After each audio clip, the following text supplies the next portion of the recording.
नमस्ते, सत श्री अकाल, आदाब। मैं advocate Harry, live Portugal bye Harry की तरफ से आप सभी का स्वागत करता हूं। दोस्तों, ये वीडियो मैंने बनाई हुई है खास उन लोगों के लिए जिन्होंने मुझे रिक्वेस्ट करी थी कि सर, जब फालता हमें अपलोड करना होता है पोर्टल पे तो वहां पे एक बॉक्स होता है जिसमें 255 वर्ड्स में हमें कुछ लिखना होता है, तो उसमें क्या लिखें।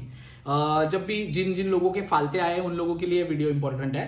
तो जो फालते आते हैं बहुत सारे लोगों को, कई लोग अभी एक क्लाइंट आज का ही था, किस्सा मुझे शेयर करना मैं चाहता हूं आपके साथ कि एक क्लाइंट आया था, उनको सिर्फ वो पोर्टल पे सबमिट करने के लिए और उनका एक कुछ तो डिक्लेरेशन बनवाना था, उसका उन्होंने बोला कि आपको 350 यूरो देने पड़ेंगे। तो क्लाइंट मेरे पास है, सर 350 यूरो ले रहे हैं मेरा फालता पूरा क्लियर करने के लिए, तो सर जी दे दूं मैं उतना दे सकता हूं। मैं क्या सर, देखो नॉर्मल सा आपका फालता है, उसमें आपको 350 इतने तो चार्जेस देने की जरूरत है नहीं, ठीक है। कई लोगों के करने के अभी चांसेस हैं, तो एज यूजुअल सब लोग अपना लूट ही रहे हैं, तो मैंने सोचा कि आपको अवेयर किया जाए, आपको वीडियो में ही बताया जाए कि आपको करना क्या है, क्या लिखना है, क्या डॉक्यूमेंट्स हो सकते हैं। तो आपको ज्यादा, अगर आपको पता रहता तो आपका ही बेनिफिट है ना। तो मैंने सोचा चलो एक वीडियो बना देते हैं। तो डजेंट मैटर कि लोग अपने अपने हिसाब से चार्ज करते हैं, वो उनका पर्सनल क्वेश्चन है, बट 300 350 ये बेसिकली बंदा एक 800 यूरो सैलरी कमाता है, उसमें भी हाफ से मतलब 40 से 50% वो मांग रहे हो आप, तो बहुत ज्यादा होता है। चलो ठीक है, कोई चक्कर नहीं है, अपने अपने रेट होते हैं, वो अपने हिसाब से वो लोग करे, हमें कोई प्रॉब्लम नहीं है। तो फालता जिन लोगों को आए हुए हैं उनको बेसिकली जब आप पोर्टल पे लॉगिन करते हो तो वहां पे एक बॉक्स आता है, आपको 255 वर्ड्स में आपको उसमें लिखना पड़ता है कि क्या है। लिखे नहीं लिखे कुछ फर्क पड़ता है, कोई प्रॉब्लम नहीं है। अगर आपको कुछ लिखना नहीं है तो मत लिखिए, आप सीधा डॉक्यूमेंट अपलोड कीजिए और सबमिट कर दीजिए। अगर आपको लिखना चाहते हो तो क्या लिखना है वो भी मैं आपको बता देता हूं।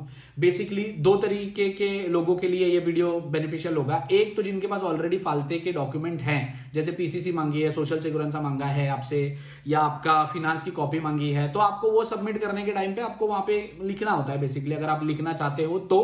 नहीं तो कोई प्रॉब्लम नहीं है, उसमें आपको कंपलसरी लिखना नहीं होता है, ठीक है।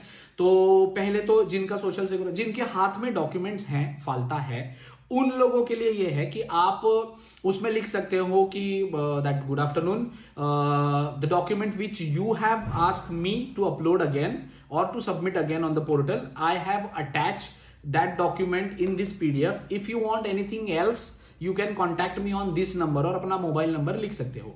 अगेन उसके साथ में अगर एक डॉक्यूमेंट है तो आप इतना लिख सकते हो, अगर आपके पास 2-3 डॉक्यूमेंट है तो सोशल सिक्योरेंस, फिनांस या पीसीसी और कुछ मांगा है आपसे, जुनता मांगा हुआ है, तो आप उस पर लिख सकते हो कि I am attaching this 4 documents along with this and please check it and confirm it. If you have any query or if you want to connect me again, you can just contact on this number. Mobile number आप mention कर सकते हो। I don't know कि वो कल को contact पे करेंगे या नहीं, बट मैं चाहता हूं कि आप अपनी तरफ से उनको दे सकते हो, ठीक है। ये हो गया जिन लोगों के पास डॉक्यूमेंट्स हैं उन लोगों के लिए।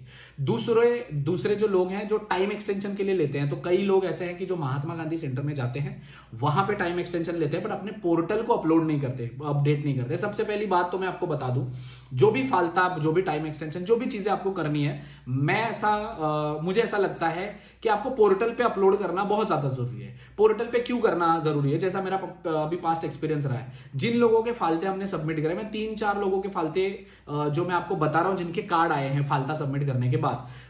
पहला जो हमने फालता सबमिट किया था वो 4 दिन के अंदर उनका कार्ड आया, एक का आया 17 या 18 दिन में आया था, एक का आया था बहुत टाइम 24-25 दिन लगे थे उनको, बट 1 महीने के अंदर उनका भी कार्ड आया था। तो मुझे ऐसा लगता है कि जो आप पोर्टल पे सबमिट करते हो ना, वो उस आईमा ऑफिसर के पास जाता है जिसने आपके लिए फालता बनाया, आपकी जो फाइल चेक करता है।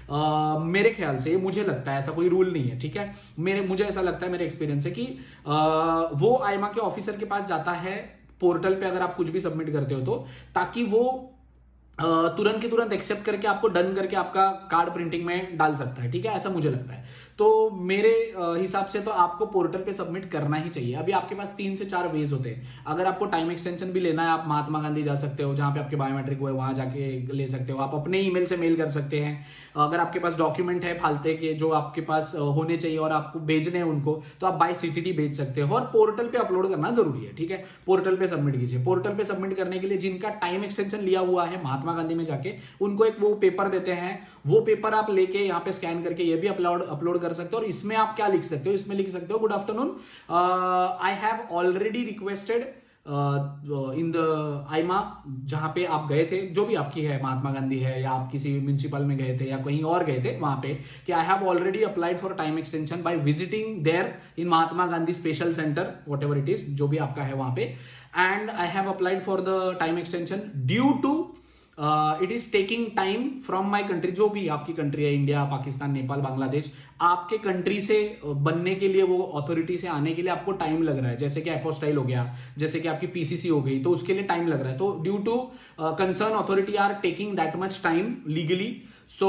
that's why I'm asking for you the time extension. Please grant me the same for 1 month, 2 month, 3 month, 4 month, 6 month, जितना भी आपको चाहिए उतना टाइम एक्सटेंशन ले सकते हैं. सिस वालों के लिए भी सेम चीज है. सिस के लिए भी आप बोल सकते हो कि I need 6 month time extension for removal of my name from the Schengen information system. The procedure will take that much time. That's why I am asking you for grant me the time period of 6 months. That's it. इतना ही आपको लिखना है, ठीक है. ये लिखने के बाद आपको उसको फाइनल सबमिट करना है. पोर्टल पे जाना है. पोर्टल पे जाने के बाद एडिशनल डॉक्यूमेंट पे जाना है. एडिशनल डॉक्यूमेंट जो डॉक्यूमेंट है आपका, उसका एक सिंगल पीडीएफ बना के आप उसको अपलोड कर सकते हो. उसके बाद 255 वर्ड्स में आप ये लिख सकते हो जो भी आपके अकॉर्डिंग आपको ठीक लगे, और उसके बाद आप इसे सबमिट कर देना. पोर्टल पे सबमिट हो गया तो उसके बाद टिक टिक टिक ऐसे, जैसे डॉक्यूमेंट अपलोड करने के बाद जैसे आपको आता था वैसे आएगा. तो एक बार वो आ गया, दैट मीन्स आपका फालता सबमिट हो गया, या आपके टाइम एक्सटेंशन की जो रिक्वेस्ट आपने डाली हुई थी वो सबमिट हो गई. अब इसके बाद आपका पेज एक्सपायर नहीं होगा, क्योंकि महात्मा गांधी वाले बहुत लोग हैं कि वो वहां पे जाके एक्सटेंशन लेते हैं, बट आपका पेज एक्सपायर्ड हो जाता है, मतलब आपके पोर्टल पे वो अपडेट ही नहीं होता, तो आप यहाँ पे अपडेट कर सकते हो, ठीक है. रेस्ट अगर इससे रिलेटेड आपको कोई भी इंफॉर्मेशन या गाइडेंस चाहिए होगी तो आप वीडियो के नीचे कमेंट कर सकते हो. Thank you so much.